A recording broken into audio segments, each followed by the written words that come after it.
दोस्तों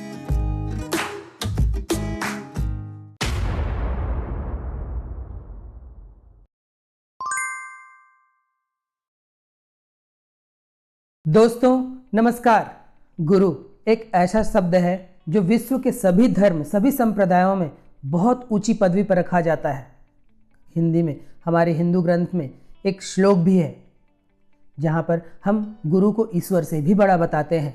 गुरु, जिसका शाब्दिक अर्थ अगर हम देखें तो वह व्यक्ति जो हमें अंधकार से प्रकाश की ओर ले जाता है, जो हमें ज्ञान दिखाता है। गुरु की जरूरत क्यों? शिव क्या अपने आप में संपूर्ण नहीं थे? क्यों उन्हें विष्णु रूपी गुरु की जरूरत पड़ी? विष्णु क्या अपने आप में संपूर्ण नहीं थे? क्यों उन्हें शिव की प्रेम की, शिव की गुरुत्व की जरूरत पड़ी? यह बिना गुरु के किसी भी ज्ञान को पाना थोड़ा कठिन होता है। गुरु का सानिध्य मिल जाए, गुरु का संपर्क मिल जाए तो चीज़ें आसान होने लगती हैं। जीवन का संघर्ष, जीवन की मुसीबतें, जीवन का पहाड़ छोटा नजर आने लगता है। और अगर उस गुरु से प्रेम हो जाए तब तो बात ही कुछ और है। लेकिन हम गुरु के महत्व को समझते नहीं, फिर किसे गुरु बनाएं हम इसे भी नहीं जानते। सबसे पहले तो हमने समझा कि गुरु की ज़रूरत क्यों है। किसी भी तथ्य को, किसी भी ज्ञान को पाने के लिए हमें गुरु की आवश्यकता पड़ती ही पड़ती है। और अगर वह जीवन आध्यात्म का हो तब तो गुरु का बड़ा महत्व है। वहाँ तो फिर सद्गुरु की ज़रूरत पड़ती है। कौन है यह सद्गुरु? किसे हम सद्गुरु कह सकते हैं? आज हम इस विषय पर आज बात करते हैं। लेकिन उसे जानने से पहले हम समझें कि ये गुरु होते क्या हैं, इनके कितने प्रकार होते हैं। अब मैं आपको सही और सरल शब्दों में बताऊं तो गुरु जिससे हमें ज्ञान मिलता है, लेकिन यह ज्ञान हमें कई और लोगों से भी मिलता है जिसे हम गुरु नहीं कह सकते, जिसे हम सद्गुरु नहीं कह सकते। कौन है यह लोग? जिसमें सबसे पहली श्रेणी में आते हैं और वह है शिक्षक। शिक्षक, शास्त्री ऐसे लोग होते हैं जो कहीं से कुछ ज्ञान पा लेते हैं और यह ज्ञान केवल किताबी होता है। जो भी तथ्य है, जो भी चीज़ें हैं, अब वह योग हो, वह फिजिक्स हो, वह केमिस्ट्री हो, इन शिक्षकों ने उस तथ्य को जान लिया है और जैसा उन्होंने जाना है वैसा ही वे अपने विद्यार्थियों को बताते हैं। तो पहली जो श्रेणी आती है वह शिक्षकों की होती है। दूसरी श्रेणी में बड़े खतरनाक लोग आते हैं और यह श्रेणी होती है गुरु घंटालों की। यह ऐसे लोग होते हैं, बच्चा तुझे ऐसा करना चाहिए, बच्चा तुझे ऐसा करना चाहिए, और वे खुद कर कुछ और रहे होते हैं। एक नकाब उड़कर आते हैं गुरु का, आपको सिखा कुछ जाते हैं, अपने जीवन में कुछ और कर रहे होते हैं। यह लोग गुरु घंटाल होते हैं और अधिकतर लोग इन्हीं लोगों के चक्कर में फंसे होते हैं। यह गुरु घंटाल इतने खतरनाक होते हैं कि ये आपके जीवन को चौपट कर सकते हैं, ये आपके आत्मविश्वास को खंड खंड चूर चूर कर सकते हैं। इनसे बचकर रहने की ज़रूरत है।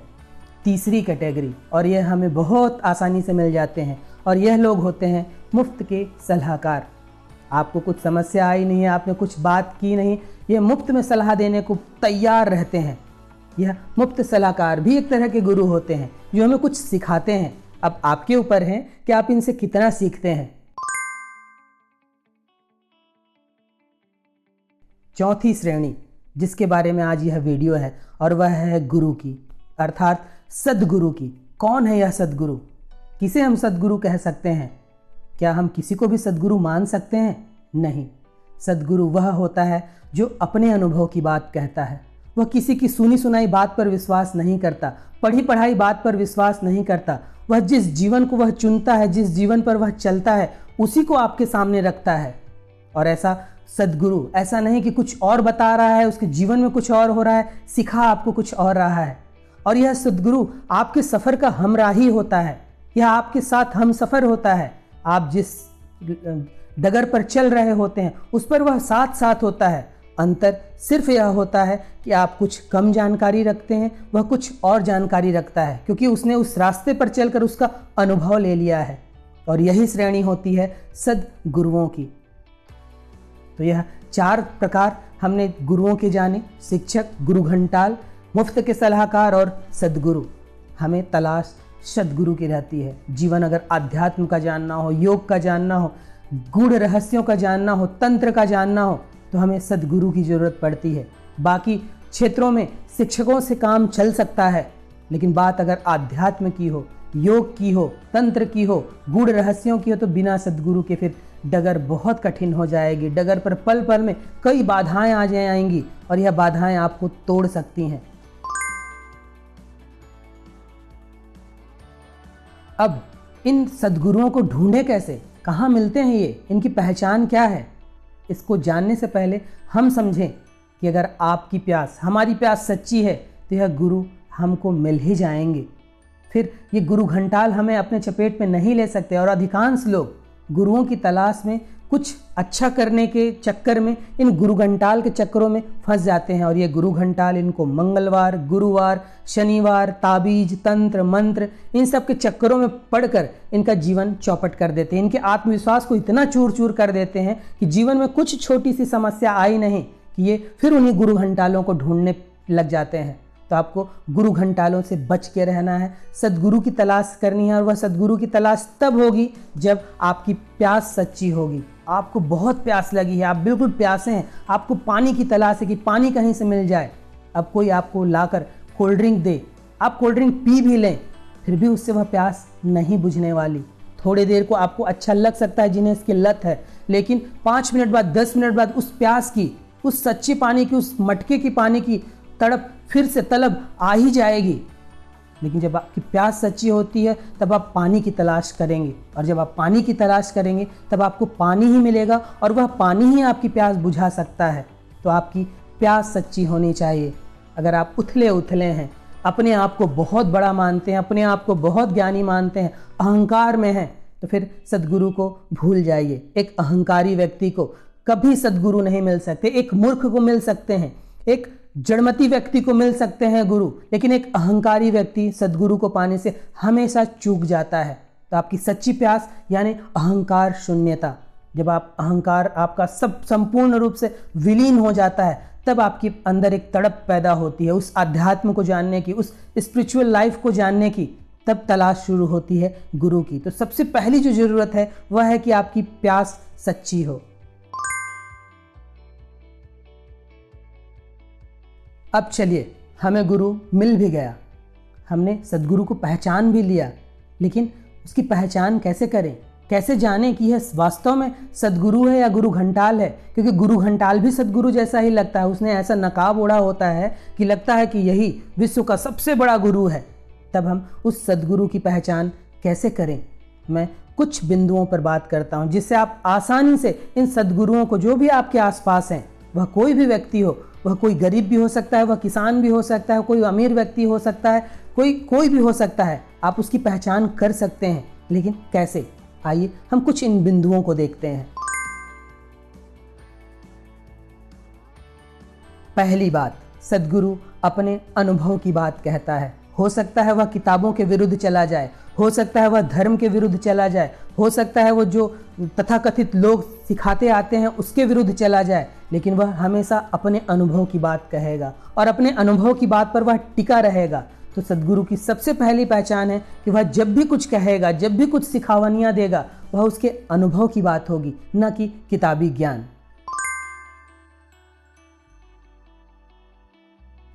दूसरी पहचान, सच्चा सद्गुरु कुछ भी छिपाता नहीं, उसके जीवन में कुछ भी छिपा नहीं रहता, सब कुछ एक खुली किताब की तरह रहता है, आप उसे आसानी से पढ़ सकते हैं।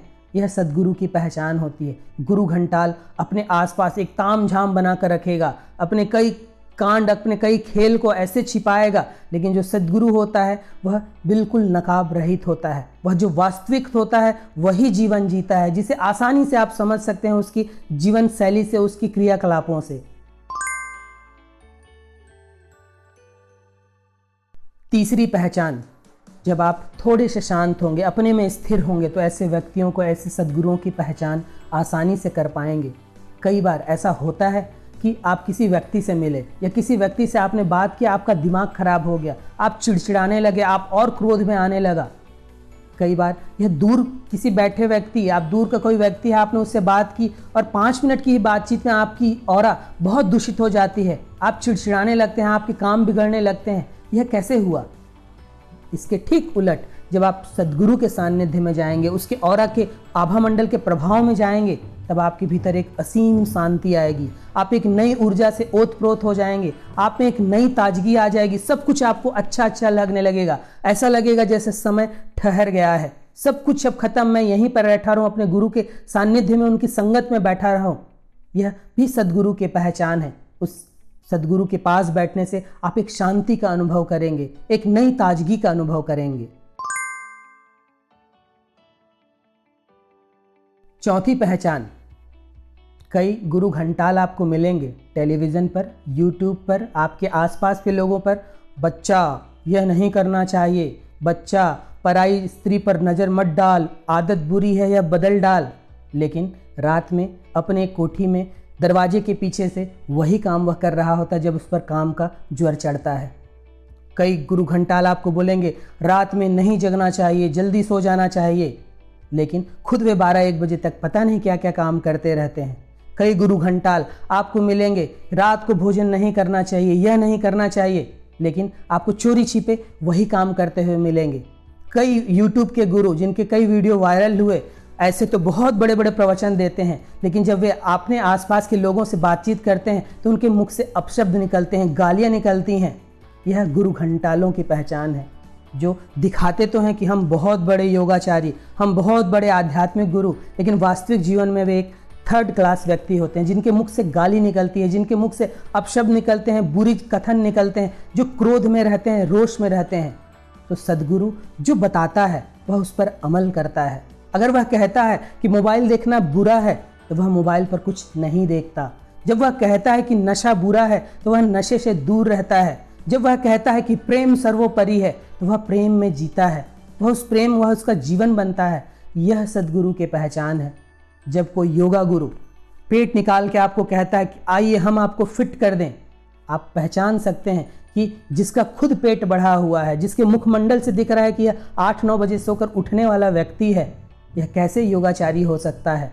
एक योगाचारी कैसे देर रात ब्रह्म मुहूर्त को छोड़कर बाकी समय पर उठने वाला हो सकता है। योगाचारी तो वह है जिसकी नींद ब्रह्म मुहूर्त में खुल जाए, जो रात को 8-9 बजे सो जाए, वही योगाचारी है। आप उसके मुखमंडल से पहचान सकते हैं कि कौन व्यक्ति देर तक सोता है, कौन व्यक्ति ब्रह्म मुहूर्त में उठता है। तो सद्गुरु की पहचान यह है कि वह जो बताता है उस पर वह अमल करता है। यह नहीं कि उसने आप प्रभाव डालने के लिए कुछ कह दिया और अपने जीवन में वह कुछ और कर रहा है। ऐसे तो सामने मुख से मीठा मीठा बोले, लेकिन जब अपने लोगों के साथ में हो, अपने मन मुताबिक चीज़ें ना हो, तो मुंह से गालियां निकाले। यह गुरु की पहचान नहीं है। गुरु की एक और पहचान होती है, वह अपनी बातों पर टिका रहता है, वह अपने सिद्धांतों पर टिका रहता है। वह आज यह तो कल वह नहीं होता है। जब वह तय करता है कि मुझे अब आज से यह करना है, तो वह जीवन पर्यंत कोशिश करता है कि वह चीज़ अब जारी रहे। गुरु घंटाल लोग ऐसा नहीं करते।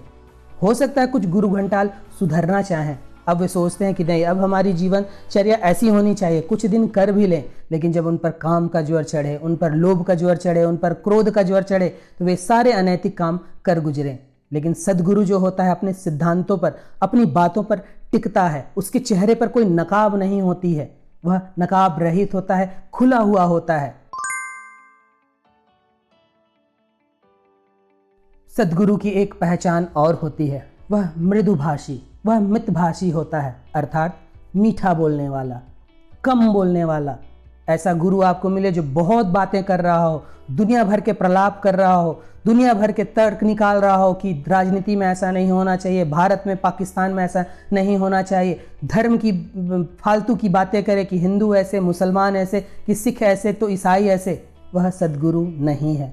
एक सद्गुरु मृदुभाषी होता है, मीठा बोलने वाला, विनम्र बोलने वाला होता है। एक सद्गुरु मितभाषी भी होता है, अर्थात वह बहुत कम बोलने वाला होता है। जहाँ ज़रूरत होती है वहीं पर वह अपने शब्द निकालता है। तो यह भी सद्गुरु की पहचान है, लेकिन आप इसमें छल खा सकते हैं। कई गुरु घंटाल इस तरह का नकाब भी ओढ़ सकते हैं, लेकिन आप किसी भी व्यक्ति को उसकी आँखों से पहचानने की कोशिश करिए।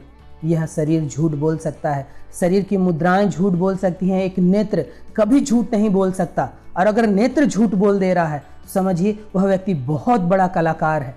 तो लोगों की आंखों को समझने की कोशिश करिए, उनकी बॉडी लैंग्वेज को समझने की कोशिश करिए, उससे भी आपको समझ आ जाएगा कि सद्गुरु कौन है। अब अगली बिंदु आती है कि सच्चा सद्गुरु मिल गया, हमने पहचान कर ली, गुरु के सारे लक्षण हमको मिल गए, अब क्या करें। तो मैं आपको कहता हूँ, शायद ये बात किसी ने ना कही हो, शक करिए अपने गुरु पर, जितना हो सकता है शक करिए। मैंने अगर किसी को गुरु बनाया, मैंने अगर किताबों को अपना गुरु बनाया, मैंने अपने किसी को गुरु माना, मैं उनकी बातों पर बहुत शक करता हूँ। और यही सही ढंग है किसी भी गुरु को पहचानने का या उनकी रास्ते पर चलने का। अंधविश्वास पर आकर आंख मूंद कर आपको चलने की ज़रूरत नहीं है, क्योंकि ऐसा अगर होगा तो किसी तीसरे व्यक्ति ने आपको उसके प्रति भड़का दिया, आप भड़क जाएंगे, आप उनकी बातों पर आ जाएंगे। लेकिन जब आप अपने गुरु पर पहले से ही शक करेंगे, वह शक धीरे धीरे दूर होगा और जो वह विश्वास आएगा वह विश्वास अखंडित होगा, जिसे कभी कोई खंडित नहीं कर सकता। और खंडित करने वाले लोग अक्सर आपके आसपास के होते हैं, आपके क्लोज वन होते हैं, जो आपको भड़काएंगे कि वह ऐसा, वह व्यक्ति फर्जी है, वह व्यक्ति तथाकथित है, वह व्यक्ति एक नकाब ओढ़े हुए है। लेकिन जब आप शक करेंगे और जब आपका वह शक दूर होगा कि नहीं, मेरा सद्गुरु ऐसा नहीं है, जब मेरा सद्गुरु कुछ कहता है वह भी उसी चीज़ को कर रहा है, तब जो आपके भीतर से जो विश्वास आएगा वह आपको अपने गुरु से कभी दूर नहीं होने देगा। अब आपने शक कर लिया, अब आपको लगता है कि सद्गुरु की बातें अच्छी हैं, ठीक है, अब उस पर अमल करना चालू कर दीजिए। अपने आप वह होता जाएगा। सद्गुरु कहेगा कि कल से तुम्हें 3 बजे प्रातः उठना है, आपकी आंख अपने आप 3 बजे खुल जाएगी। सद्गुरु कहता है कि अब यह काम नहीं करना है, आप अपने आप वह काम छोड़ देंगे। फिर अंतिम बात आती है कि जब आपने अमल करना चालू कर दिया, आपको लाभ मिलने लगा, आपको एक नया जीवन मिलने लगा, आप एक नई ऊर्जा से ओतप्रोत होने लगे, तब पूर्णतः समर्पण कर दे। बिना समर्पण के कभी कोई सिद्धि नहीं मिल सकती। वह कोई भी क्षेत्र हो, वह खेल का क्षेत्र हो, वह ज्ञान का क्षेत्र हो, वह अध्यात्म का क्षेत्र हो, वह योग का क्षेत्र हो। जब तक पार्वती माता ने गुरु शिव प्रेम में, अपने गुरु के प्रेम में संपूर्ण समर्पण नहीं किया, तब तक उनको 10 विधाओं का ज्ञान नहीं हुआ, वे सिद्धिदात्री नहीं बन पाई। लेकिन जब उन्होंने संपूर्ण समर्पण अपना कर दिया, अपने अहंकार को तिरोहित कर दिया, तभी उन्हें शिव मिल पाए। तो बिना समर्पण के सिद्धि नहीं मिल सकती, इसका विशेष ध्यान रखिए। समर्पण करिए, अपने गुरु के प्रति समर्पण करिए, तभी कुछ बात बन पाएगी। बिना समर्पण के कभी कुछ भी संभव नहीं हो पाया है। अब वह समर्पण सच्चा होना चाहिए, झूठा नहीं, दिखावटी नहीं। अगर गुरु कहता है या आपकी कोई किताबें आपको कोई ज्ञान देती है, आपको उसे 100% उसको फॉलो करना है, उस पर अमल करना है, वही सच्चा समर्पण होता है। वह गुरु को दिखाने के लिए या किसी को दिखाने के लिए नहीं, वह आपकी जीवनचर्या, वह आपका चरित्र बन जाना चाहिए। तो इस तरह से गुरु की तलाश भी पूर्ण होती है, आप सिद्धि के प्राप्तकर्ता भी बन जाते हैं और आपका जीवन नया और बिल्कुल खुशमय और आप एक नए व्यक्ति के रूप में सृजन होता है, जो आध्यात्म का, जो योग का उद्देश्य है। तो सही गुरु की पहचान इस तरह और मिल जाए तो इस तरह से आप अपने जीवन को निखारिए और अपने जीवन को उत्कृष्ट बनाइए।